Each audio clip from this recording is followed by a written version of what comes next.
नमस्कार. आपण करतोय ब्रेन की बातें आणि आजचा सब्जेक्ट आहे मायग्रेन टाळायचा कसा.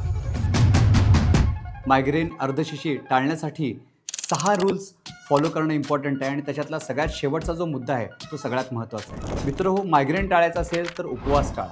उपाशी राहणं टाळणं फार महत्त्वाचं. जेवढे उपाशी राहाल तेवढे डोकेदुखी व्हायची शक्यता वाढणार आहे. जागरण मायग्रेनच्या लोकांसाठी फार वाईट असतं. कडक उन्हात फिरणं अतिशय टाळायचं. केस धुतलेले ओले बांधले जातात. कृपा करा, विशेषतः स्त्रियांनो, जर केस धुतले तर पूर्ण वाळवा आणि त्याच्यानंतरच बांधा. मायग्रेनचा अटॅक ह्या स्क्रीन टाईममुळे फार वाढतो आणि आजकालच्या जमान्यामध्ये स्क्रीन टाईम फार आहे. आपण मोबाईल बघतो, टी व्ही बघतो, लॅपटॉप बघतो, खूप वेळ घालवतो. तर स्क्रीनचा टाईम जितका कमी कराल तेवढी डोकेदुखीचे अटॅक येण्याची शक्यता फारच कमी होणार आहे. शेवटचा आणि सगळ्यात महत्त्वाचा मुद्दा हा आहे की मायग्रेन टाळण्यासाठी आपण स्ट्रेस, ताणतणाव, चिडचिड, रागराग, वैताग, दुःख, अश्रू, रडारड टाळणं फार महत्त्वाचं आहे. या निगेटिव्ह इमोशन्समुळं मायग्रेनचा अटॅक फार लवकर येतो.